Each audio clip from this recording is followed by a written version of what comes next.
Hello MSc, welcome back to my channel. तो आज की इस वीडियो लेक्चर पे हम आगे बात करते हैं हमारे नेक्स्ट टॉपिक पे। ओके, तो देखिए हमने स्टार्ट की थी सरफेस केमिस्ट्री का लेक्चर नंबर 6 हमारा रहने वाला है आज। और आज के 6 लेक्चर पे जो टॉपिक हम डिस्कस करेंगे वो रहेगा आपका बीईटी इक्वेशन। मैं बेट इक्वेशन भी बोल सकते हैं सिंपली, बट इसे जनरली बीईटी इक्वेशन ही बोला जाता है। ओके, तो देखिए हमने इस बीईटी इक्वेशन में क्या क्या चीजें डिस्कस करनी है, फर्स्टली हम वो चीज डिस्कस कर लेते हैं। तो देखिए फर्स्टली मैं आपको ये बीईटी इक्वेशन की थ्योरी क्या है वो हम डिस्कस करेंगे। उसके बाद हम आएंगे डायरेक्टली बीईटी इक्वेशन पे कि बीईटी इक्वेशन हमको क्या एक्सप्लेन करती है, वो सारी चीजें हमने देखनी है। उसके बाद हम बात करेंगे कि ये बीईटी इक्वेशन का डेरिवेशन क्या है, ये कैसे ये इक्वेशन डिराइव्ड हुई है। तो उसके बाद हमने ये सारी चीजों को देखना है। ओके, तो थोड़ा सा लेंथी डेरिवेशन रहेगा, अभी भी आपके पास बहुत सारे डेरिवेशन हो गए समझने के लिए, बट समझना पड़ेगा। तो बीईटी इक्वेशन की डेरिवेशन को भी हम समझ लेंगे। तो स्टार्ट करते हैं लेक्चर को, होप आपके लिए हेल्पफुल रहे। ओके, तो स्टार्ट करें लेक्चर, चलिए। ओके, तो देखिए ना, फर्स्टली हम बात कर लेते हैं बीईटी इक्वेशन की, थोड़ा सा थ्योरी देख लेते हैं कि क्या ये बीईटी इक्वेशन आपको बताती है। तो स्टार्ट करते हैं। फर्स्टली ये बोल रहा है, the BET theory was developed by the Stephen Brunauer, Paul Emmett and Edward Teller in 1938। Okay, तो ये ये बीईटी थ्योरी को दिया किसने था, डेवलप किसने किया था? तो आपके पास यहाँ पर दिए हुए हैं स्टेफन ब्रूनर, इन्होंने दिया था।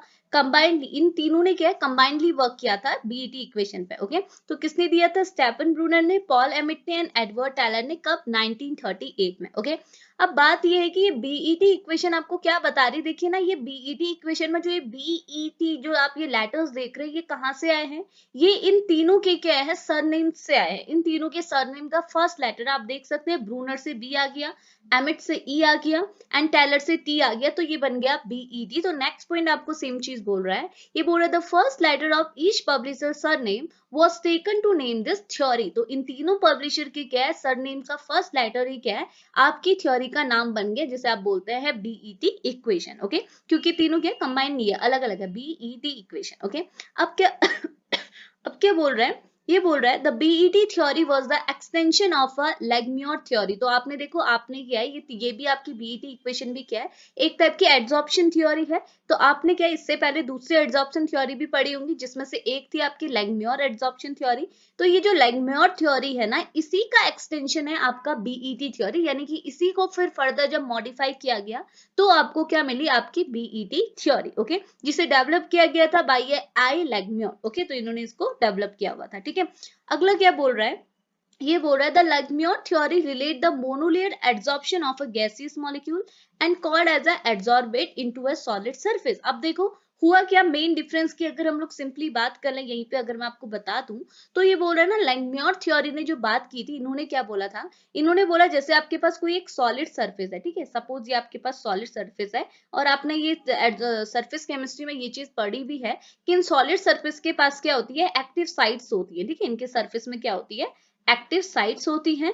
तो सपोज ये सॉलिड सरफेस के ऊपर ये इनकी एक्टिव साइट्स हैं, तो हमारे जो गैसियस मॉलिक्यूल होते हैं वो इन एक्टिव साइट में जाके क्या हो जाते हैं, एब्जॉर्ब हो जाते हैं। ठीक है, ये इनके सरफेस पे क्या जाके एब्जॉर्ब हो जाते हैं। तो क्या हुआ था, जो ये आपकी लेग्मियोर थ्योरी थी, इन्होंने बोला था कि यहाँ जो आपका एब्जॉर्प्शन होगा वो कैसा होगा, मोनोलेयर एब्जॉर्प्शन होगा। मतलब कि आपके पास जो सॉलिड सरफेस है उसमें जो एक्टिव साइट है उनके ऊपर ही गैसियस मॉलिक्यूल जाके एब्जॉर्ब होंगी और क्या है कि एक सिंगल लेयर आपको बना के देंगी, यानी कि एक मोनोलेयर एब्जॉर्प्शन आप यहाँ पर देख पाएंगे। इतनी चीज क्लियर आई।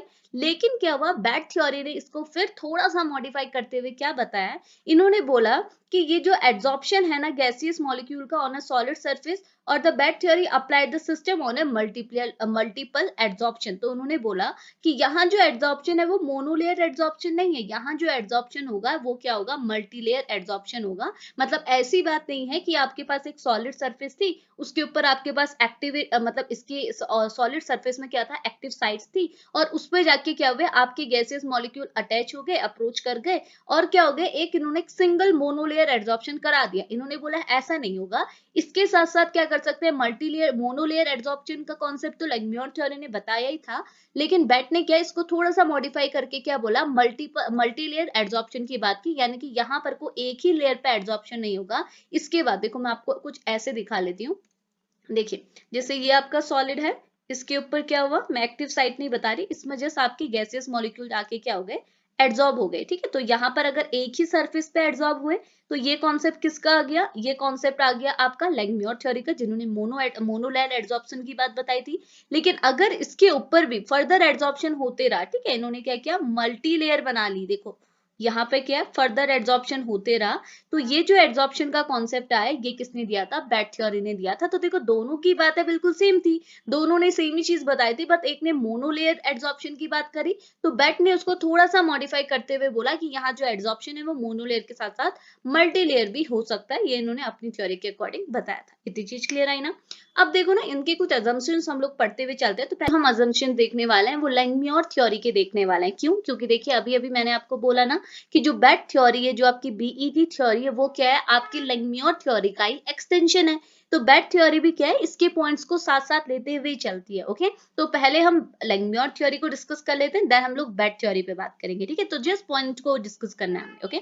तो देखो ये क्या बोल रहा है, इसका पहला पॉइंट क्या है, ये बोल रहा है all the surface side having the same absorption energy for the absorbent which are usually organ, krypton and nitrogen gas. Okay, तो फर्स्टली बताइए, आपको एड्सॉर्बेट पता है ना, एड्सॉर्बेट मतलब क्या हुआ, एड्सॉर्बेट हम उनको बोलते हैं जो हमारे नहीं, जो सॉलिड की सरफेस में एड्सॉर्ब हो रहा है। मतलब अभी यहाँ पर जैसे मैंने आपको सिंपली बोला ना कि ये आपकी सॉलिड की सरफेस है, इसके ऊपर आके गैसेस मॉलिक्यूल अप्रोच कर रहे हैं, एड्सॉर्ब हो रहे हैं। तो ये जो गैसेस मॉलिक्यूल आके अप्रोच कर रहे हैं, एड्सॉर्ब हो रही है, इनको हम बोलते हैं एड्सॉर्बेट, सिंपली बोलते हैं एड्सॉर्बेट। ओके, और जिसमें हो रही है वो हमारा क्या बन जाता है, एड्सॉर्बेंट, ठीक है, एड्सॉर्बेंट। ओके, और जो हो रहा है वो होता है एड्सॉर्बेट। ओके, तो ये बोल रहा है, इनका पहला पॉइंट है, ये बोल रहा है all the surface side having the same absorption energy for the absorbate. Okay, तो ये बोल रहा है, ये जो आपका सॉलिड है ना, मैं इसको इरेज करके दिखाती हूँ वापस से।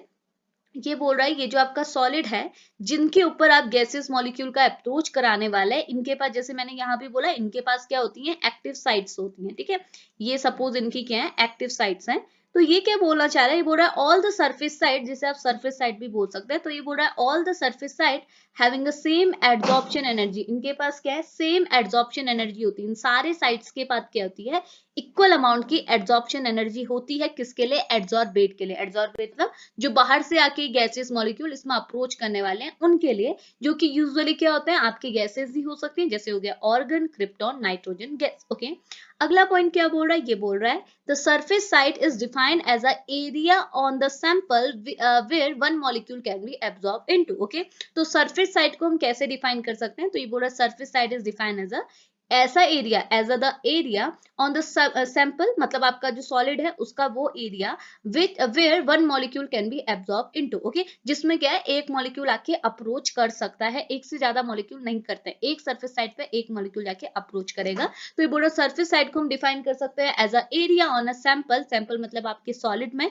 जहां पे गया where one molecule can be absorb into. Okay, अगला पॉइंट क्या बोल रहा है, थर्ड पॉइंट आपको बोल रहा है कि adsorption of a solvent at a one site occur independently on the adsorption of the neighboring sites. Okay, तो एक जो आपकी सरफेस की साइट है, या फिर आप बोल सकते हैं एक जो आपकी एक्टिवेटेड साइट है, उसमें क्या है, जो आपका सॉल्वेंट है, या फिर आप बोल सकते हैं जो आपका गैसेस मॉलिक्यूल है, वो ऐसे क्या करेगा, मतलब वो इंडिपेंडेंटली एब्जॉर्ब करेगा, ठीक है। वो आपके नेबरिंग साइट पे डिपेंड नहीं करता है, वो इंडिपेंडेंटली जाके एब्जॉर्ब होगा, ठीक है।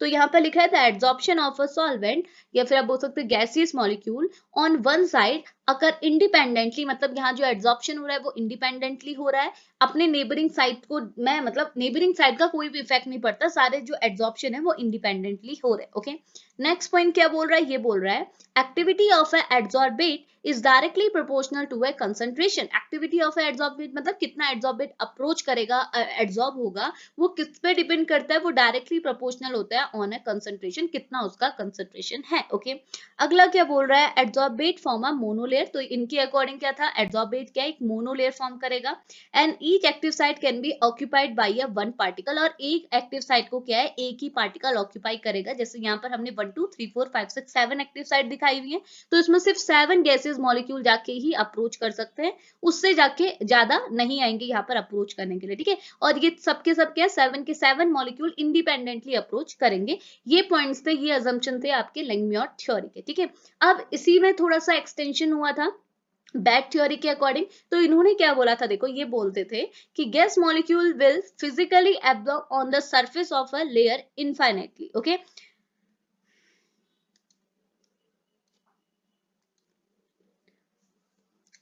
तो देखो इन्होंने क्या बोला था, इन्होंने बोला था द गैसियस मॉलिक्यूल या फिर gas molecule will physically absorb on the solid in an layer infinitely. Okay, तो इन्होंने बोला कि यहाँ पर जो आपका सॉलिड है, सॉलिड के ऊपर जो ये एक्टिव साइट है, इन पे क्या है, आके गैसेस मॉलिक्यूल अप्रोच तो करेगी, बट अप्रोच कैसे करेगी, इनफाइनाइटली करेगी, मतलब इनफाइनाइट लेयर आपको यहाँ पर ऑब्जर्व होंगी। मतलब जैसे ये इन्होंने एक मोनो लेयर बना ली, अब इसके ऊपर क्या होगा, देखो ये वाले सॉलिड, ये जो आपका गैसियस मॉलिक्यूल है, इसने ये सॉलिड के साथ कांटेक्ट में आया ना, सॉलिड की एक्टिव साइड के साथ कांटेक्ट में आया, लेकिन जो दूसरा गैसियस मॉलिक्यूल है वो क्या है, इस गैसियस मॉलिक्यूल के साथ कांटेक्ट में आके एक दूसरी लेयर भी बना सकता है। ऐसे यहाँ पर नंबर ऑफ लेयर्स बनती रहेंगी, जिसे आप बोलते हैं मल्टी लेयर। ओके, तो ये मल्टी लेयर एड्सॉर्प्शन का कॉन्सेप्ट भी आपको बीईटी ने बताया हुआ था। ओके, अगला पॉइंट ये क्या बोल रहा है, अगला पॉइंट ये बोल रहा है the different adsorption layer do not interact. ठीक है, the different adsorption layer do not interact, तो ये डिफरेंट टाइप की जो डिफरेंट, क्योंकि मल्टी लेयर है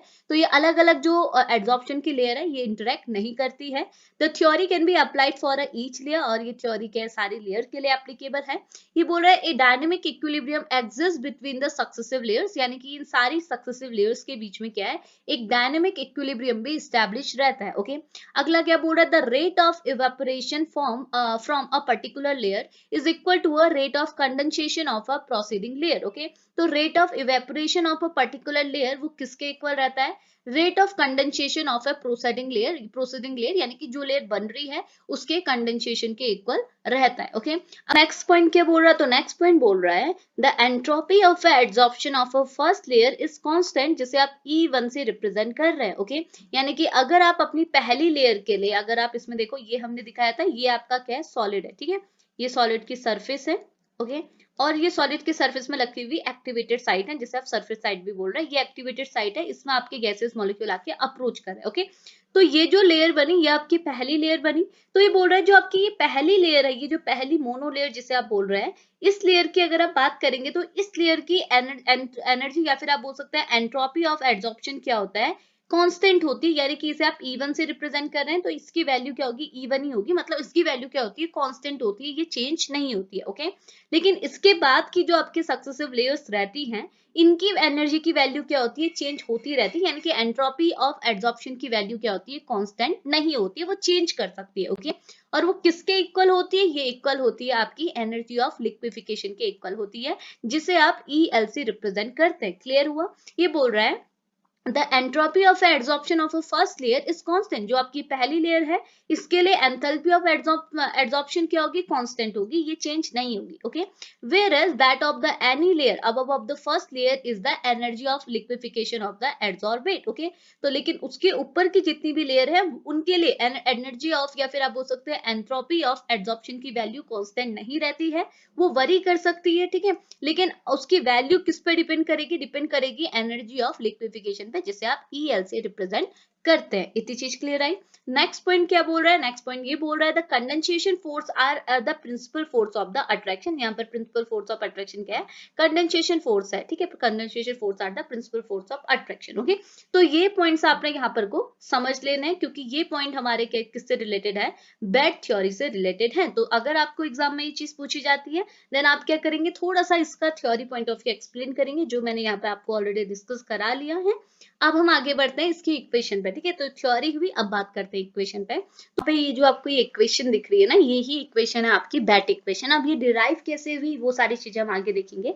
अब इस इक्वेशन देखिए, ये बोल रहा है P divided by P total, bracket के अंदर लिखा है P naught minus P। Okay, ये जो वैल्यू है ये किसके इक्वल है, equal to 1 divided by V mono C plus C minus 1 V mono dot C bracket में P divided by P naught. Okay, तो ये जो इक्वेशन है यही होती है आपकी बेट इक्वेशन।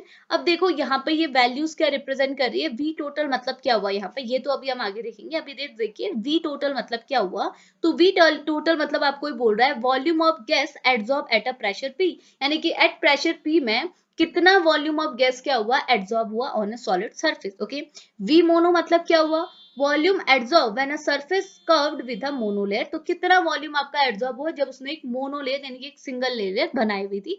और ये जो सी है ये यहाँ पर आपको कांस्टेंट रिप्रेजेंट कर रहे हैं। ओके, तो ये इक्वेशन याद कर लीजिएगा, ये इक्वेशन ही होती है आपकी बैट इक्वेशन। ठीक है, बैट इक्वेशन। अब हम इसके डेरिवेशन की बात करते हैं कि ये डिराइव कैसे हुआ। देन हम इसके लिए एक ग्राफ भी देखेंगे यानी कि एक प्लॉट भी इसके लिए देखेंगे। ओके, तो स्टार्ट करें, चलिए तो बात कर लेते हैं डेरिवेशन पे। ओके, तो देखिए ना डेरिवेशन आपको क्या बोल रहा है, आप जो सुनते रहिएगा। तो देखो डेरिवेशन आपको ये बोल रहा है, फर्स्टली हमने क्या बोला, ये बोल रहा है आपके पास ए था। ए मतलब क्या हुआ कि आपके पास ए कोई भी गैस है, सपोज हमने लिखा है ए आपकी गैस है। और ये कहा, जैसे आपने ना ये सरफेस केमिस्ट्री में ये वाली चीजें पढ़ी होंगी, ए आपकी गैस थी, ये एब्जॉर्ब हुई सरफेस पे, तो ये क्या बन गया ए एस। ठीक है, तो ए कहाँ एब्जॉर्ब हुई सरफेस पे, तो ये बन गया ए एस। ओके, उसके बाद क्या हुआ, ऐसा तो है नहीं कि ये मोनोलेयर ही बनाया, मतलब ये आपका सॉलिड है, सॉलिड की ये सरफेस है जिसे हम एस से रिप्रेजेंट कर रहे हैं। ओके, और इस सरफेस के ऊपर आके आपका ए जो आपकी गैस है, गैस को हम ए बोल रहे हैं, ये आके एब्जॉर्ब हो गए। अब ये एब्जॉर्ब हो गए तो ये क्या बना दिया, देखो ए के साथ ये एस थे तो ये बना दिया ए एस। ओके, और आपको पता है यहाँ पर डायनेमिक इक्विलिब्रियम रहता है, तो यहाँ पर हमने इक्विलिब्रियम का साइन लगाया, यानी कि रिएक्शन फॉरवर्ड एंड बैकवर्ड दोनों जगह जा सकती है। ओके, अब क्या हुआ देखिए, उसके बाद क्या हुआ, यहाँ पे अगर ये ऐसा एड्सॉर्प्शन हुआ तो ये मोनोलेयर एड्सॉर्प्शन हुआ ना, सॉलिड के ऊपर एक सिंगल लेयर लगी हुई है। बट हमको पता है बैट तो आपकी मल्टी लेयर की बात करती है, यानी कि इसके ऊपर फर्दर से क्या है आपका एड्सॉर्प्शन हो सकता है। तो अब आप क्या करेंगे, आपने इसका एड्सॉर्प्शन करा है, अगेन किसका एड्सॉर्प्शन करा है, ए गैस का एड्सॉर्प्शन करा है। बट किसके ऊपर करा है, इस पूरी यूनिट के ऊपर करा है, यानी कि किसके ऊपर करा है, एस ए के ऊपर करा है। तो आपने क्या किया, ए गैस को ऐड किया ए एस के ऊपर, तो ये कंबाइंडली क्या बन गया, तो देखो ये बन गया A2S। ठीक है, तो बन गया A2S। ठीक है, तो ये सेकंड लेयर बनी। ओके, अब क्या होगा, वापस से अब इसके ऊपर एक तीसरी गैसेस मॉलिक्यूल जिसे हम अगेन ए से रिप्रेजेंट करना है, ये आके एड्सॉर्ब होंगी, ये जाके आके अप्रोच करेंगी।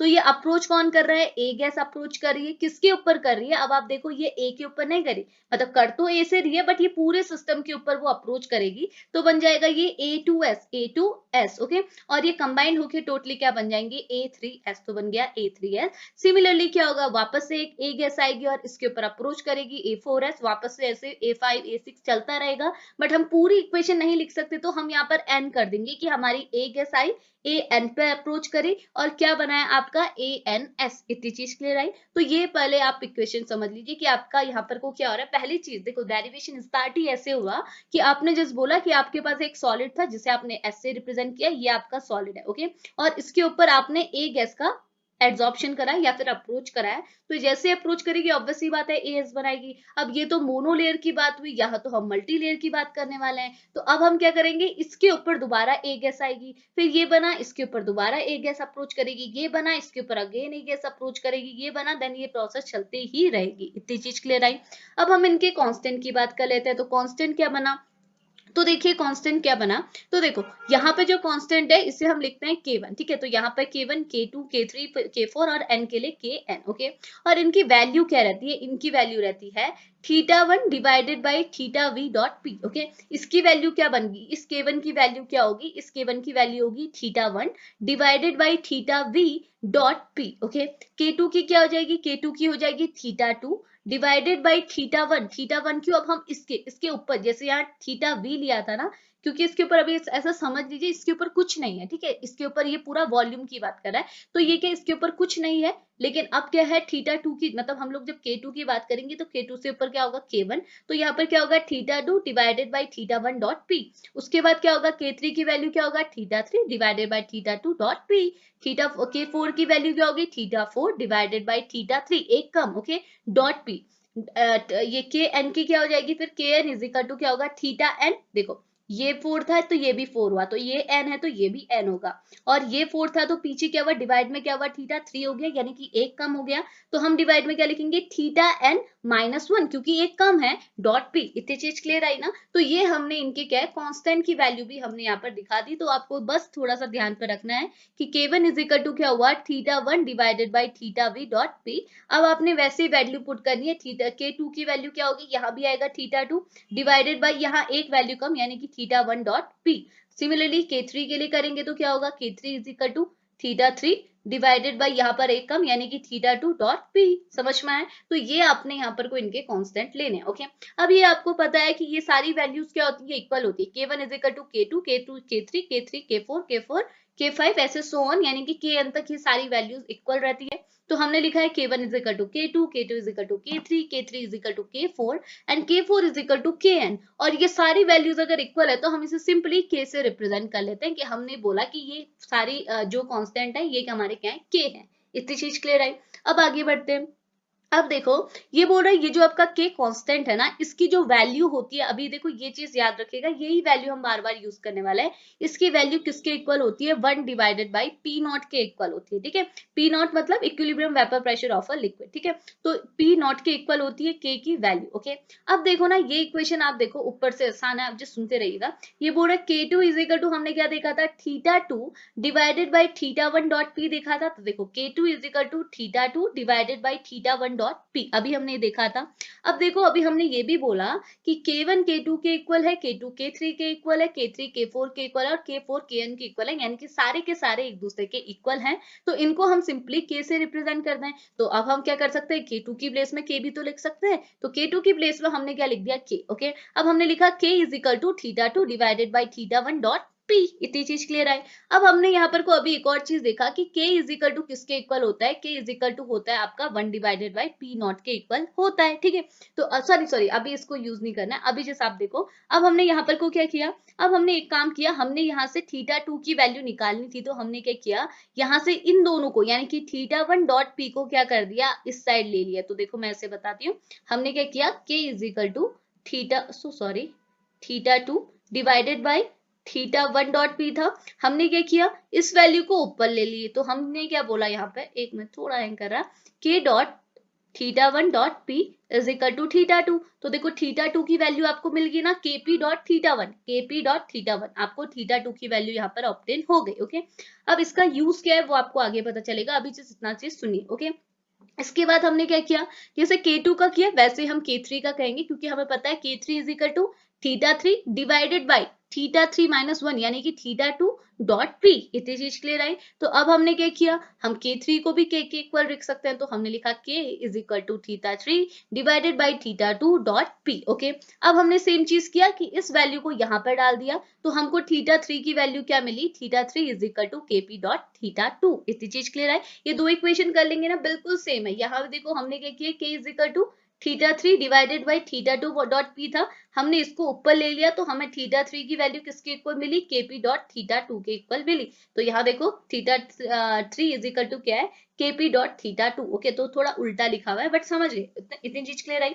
अब हम क्या करेंगे, देखो अब एक काम करेंगे कि थीटा 3 में थीटा 2 की वैल्यू भी तो हमसे पूछी गई है और इसकी वैल्यू हमारे पास है, theta 2 is equal to this. Okay, तो हम क्या कर सकते हैं, इस वैल्यू को उठा के यहाँ पे पुट कर सकते हैं। तो हमने क्या किया, kp ये हुआ, kp डॉट क्या हुआ, वापस से एक और kp आया, kp के साथ आया आपका theta 1 is equal to theta 3। समझ में आया ना, हमने क्या किया, वापस से बता रही हूँ, देखिए कि थीटा 2 के वैल्यू हमने यहाँ से पुट कर ली, क्या रखी हमने यहाँ पर को, देखो kp तो एज इट इज आया आपका, थीटा 2 के बदले kp dot theta 1, kp dot theta 1 और इज इक्वल टू थीटा 3। इतनी चीज क्लियर आई।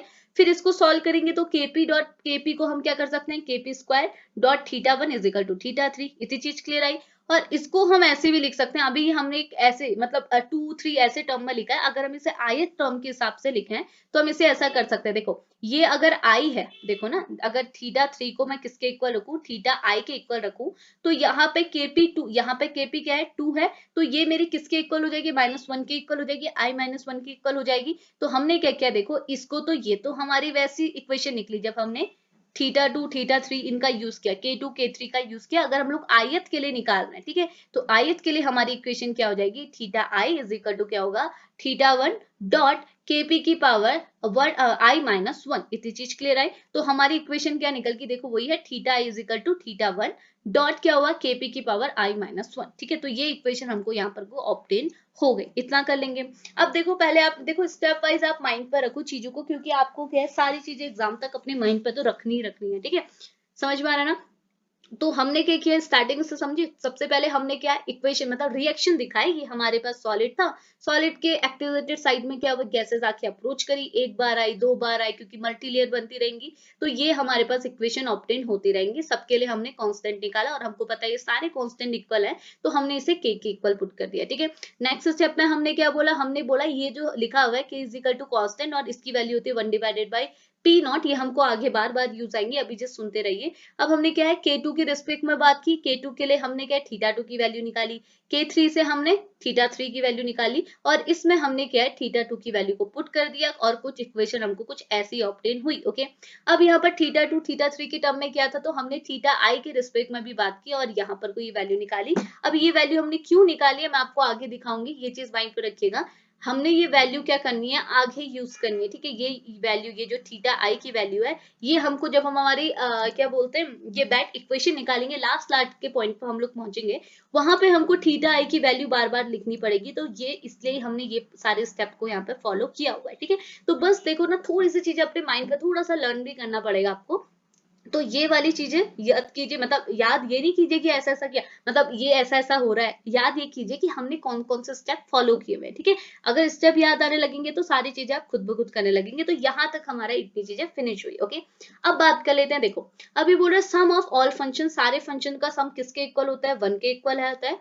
तो हम क्या कर सकते हैं, ये इक्वेशन लिख सकते हैं कि 1 इज इक्वल टू क्या हुआ थीटा वी प्लस में क्या होगा summation of theta I. Okay, यानी कि हमने आई टर्म का क्या कर दिया समीशन कर दिया, क्योंकि ये सारे, क्योंकि देखो ना ये क्या है आई टर्म मतलब हमने सारे टर्म को मिला दिया। ओके, और सारे फंक्शंस को मिलाने के बाद इनका वैल्यू किसके इक्वल होता है 1 के इक्वल होता है, तो इसको हमने किसके इक्वल पुट कर दिया 1 के इक्वल पुट कर दिया। ओके, अब क्या हुआ देखो, अब इस इक्वेशन को हम थोड़ा और खोलेंगे, कैसे खोलेंगे देखिए, ये क्या बोल रहा है theta I is equal to, ये देखो theta I is equal to हमने अभी अभी वैल्यू निकाली ना कि यहाँ पर आपका थीटा आई है, theta is equal to theta 1 dot KP power में क्या हुआ i-1, तो इसके बदले हमने ये वैल्यू पुट कर दी, तो हमारा क्या हुआ 1 is equal to theta V plus summation of, यहाँ पर को थीटा आई के बदले क्या हुआ थीटा 1 डॉट केपी i-1। इतनी चीज समझ में, देखो कितना आसान है, इतना हुआ ना, समझ में आया ना, वो ये वैल्यू यहाँ पर को हमने क्या कर दिया इस वैल्यू को यहाँ पे पुट कर दिया, सिंपल सी बात है।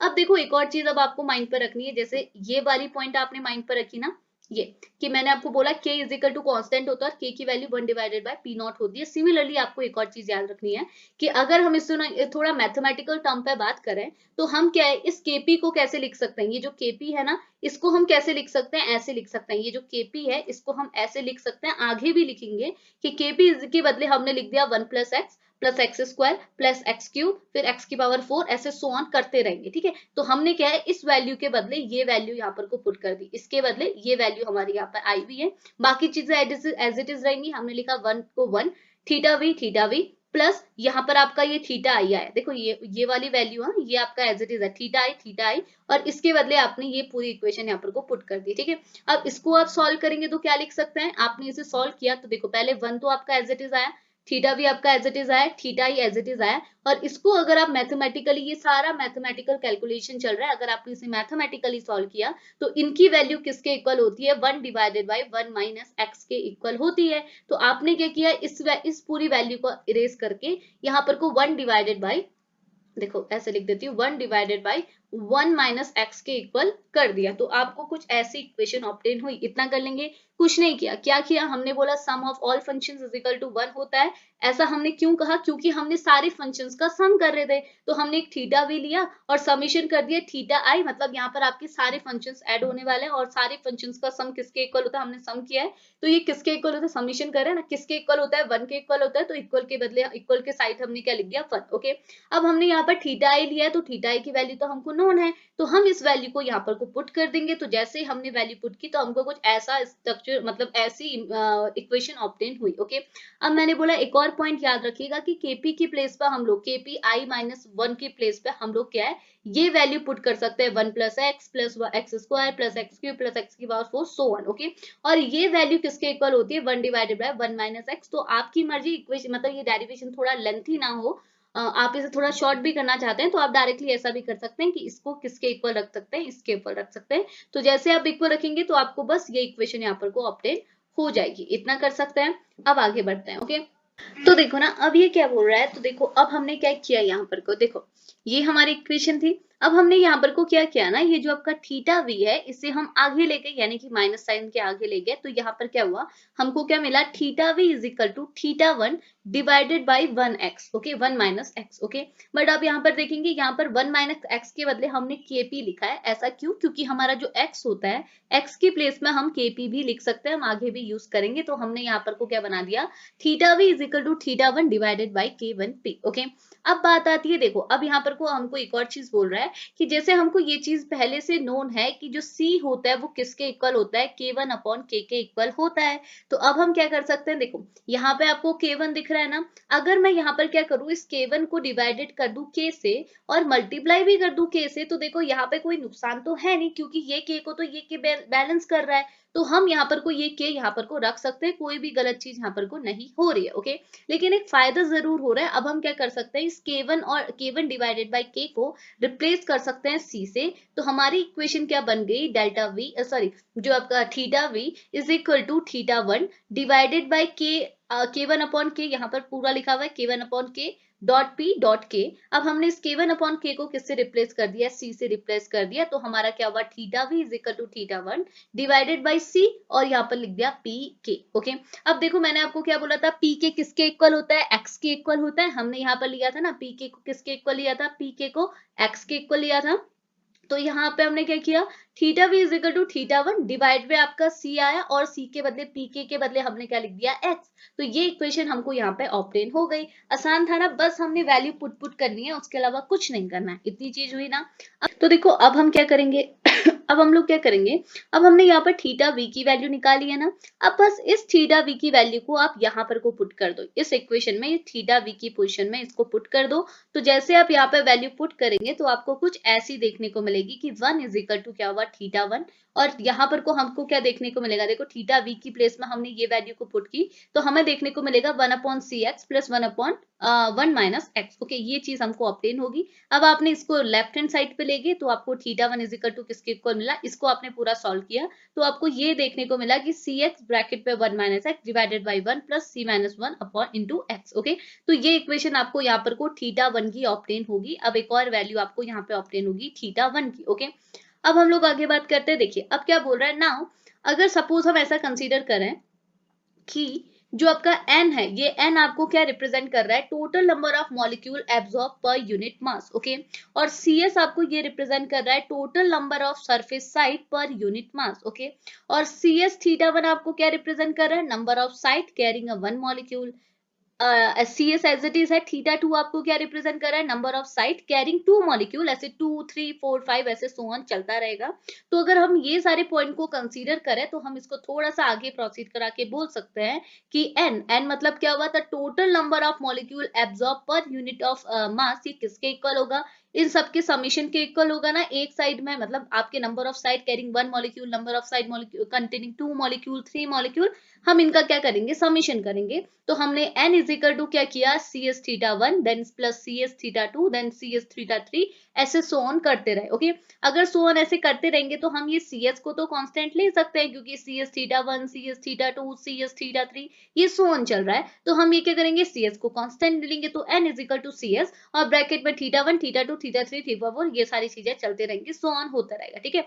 अब इसको हम लोग क्या करेंगे, अगर ये एक लंबी क्वांटिटी है तो हम इसे nth टर्म पर निकाल सकते हैं। तो हम लिखेंगे n is equal to C S summation of I C theta I, okay. और यहाँ पर को क्या करेंगे, अब कुछ नहीं करना है, थीटा आई की वैल्यू को पुट कर देना है। तो देखो ना, थीटा आई की वैल्यू क्या थी, मैं आपको यहाँ से दिखाती हूँ। देखो इनिशियली हमने थीटा आई की वैल्यू निकाली थी, तो थीटा आई की वैल्यू हमको क्या निकली थी, कहाँ गई, हाँ, theta I is equal to this, ठीक है, कि theta one dot K P power में आई माइनस वन। बट हमको पता है, हमने फिर इसे फर्दर सॉल्व किया था, तो हमको क्या मिला था, हमने केपी को भी सॉल्व किया, तो मैंने बोला KP is equal to this, इसके इक्वल है, और ये value is equal to one divided by one minus X के इक्वल होती है। मतलब ये सारी वैल्यूज इक्वल चलते हुए आ रही हैं।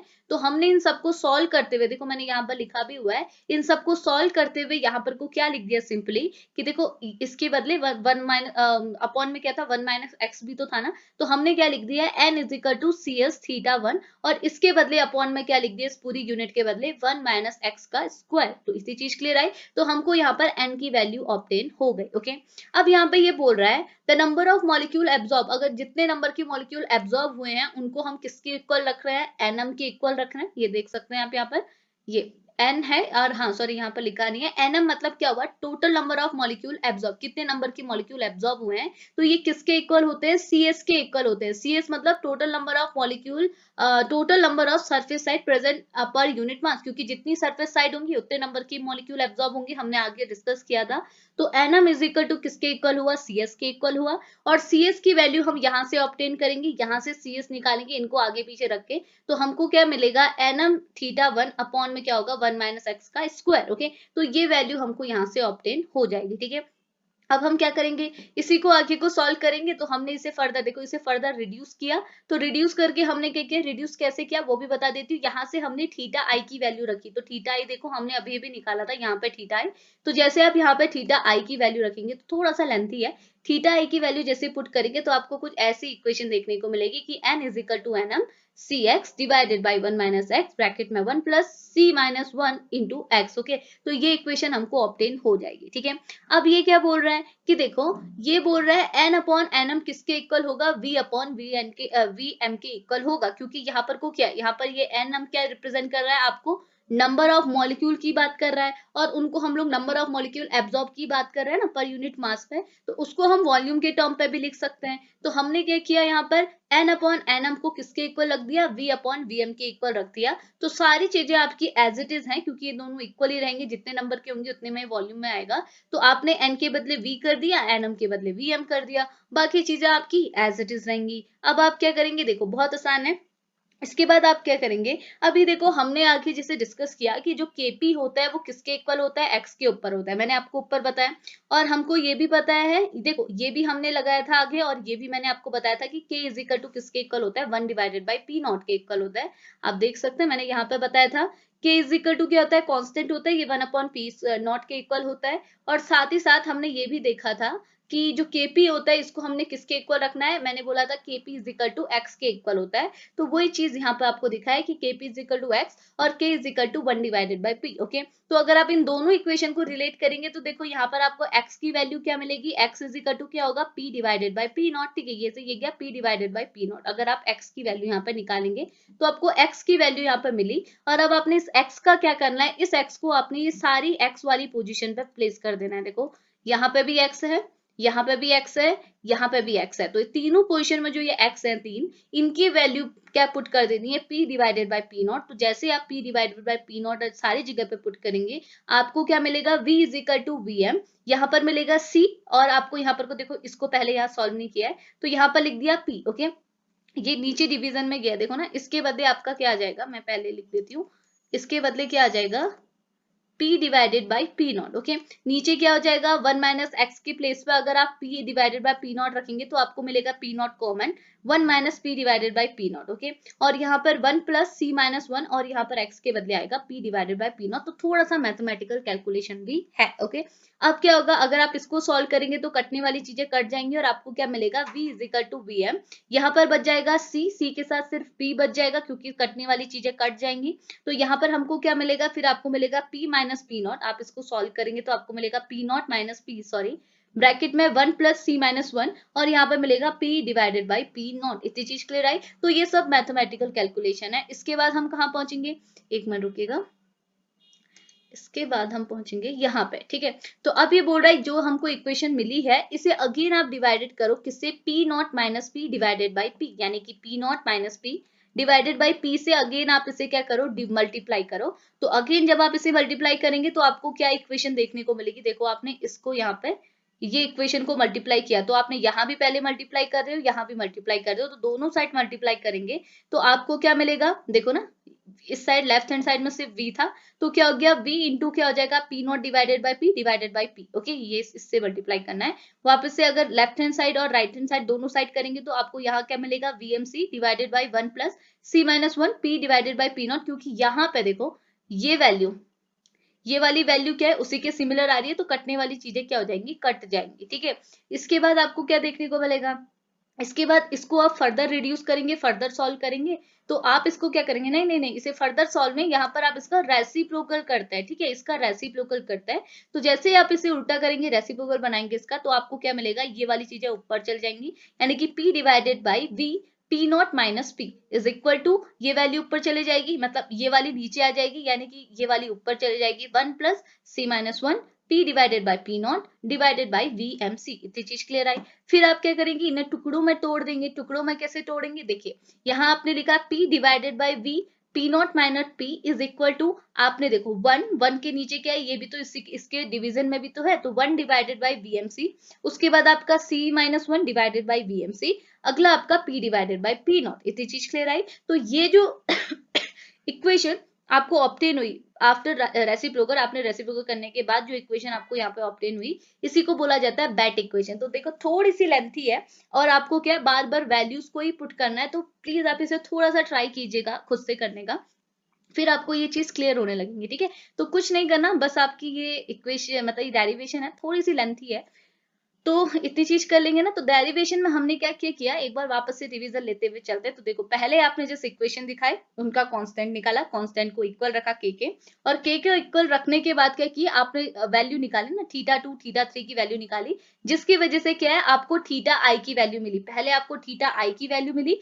फिर आपको थीटा 1 की वैल्यू मिली। तो थीटा आई मिला, थीटा 1 आपको थोड़े नीचे मिलेगा, यहाँ पे आपको मिला थीटा 1, मिला ना, ये थीटा 1, और इन दोनों का यूज हमने नीचे किया। देखो हमने क्या किया, थीटा 1 थीटा आई की वैल्यू जिस पुट करते रहे, और ये जो 3 वैल्यूज है इनको भी याद रखिएगा, इन्हीं की वजह से, इन्हीं की हेल्प लेते हुए हमने पूरी इक्वेशन को सॉल्व किया है। लास्टली आपको ने क्या करना है, रेसिप्रोकल करना है, उल्टा कर दिया और उनको क्या है, छोटे छोटे टुकड़ों में तोड़ दिया, मतलब उनकी जो एक्चुअल साइड है वहां पर को उनको रख दिया 1 डिवाइडेड बाई VMC, मतलब अलग अलग कर दिया, ठीक है, C minus 1 divided by VMC P upon P naught. तो ये जो इक्वेशन हमको ऑब्टेन हुई, इसी को बोला जाता है बेट इक्वेशन। ओके, तो ये थी हमारी आज का लेक्चर जिस पे हमने बात की बेट इक्वेशन पे। तो देखो बेट इक्वेशन में ये थ्योरी वाला पोर्शन हुआ, इक्वेशन डायरेक्टली बता दीजिएगा पहले, उसके बाद डेरिवेशन कर लीजिएगा, ठीक है। तो थोड़ा सा फास्ट कीजिएगा, टाइम भी नहीं रहता, ये तो काफी लेंथी डेरिवेशन है और इतने सारे डेरिवेशन आपको कवर करना है। ओके, इसके बाद देखो मैं आपको एक और चीज यहाँ पे बता देती हूँ। इसमें क्या है, हमने इनके लिए एक ये प्लॉट भी बनाते, ग्राफ भी हम यहाँ पे कुछ शो करता है, ठीक है।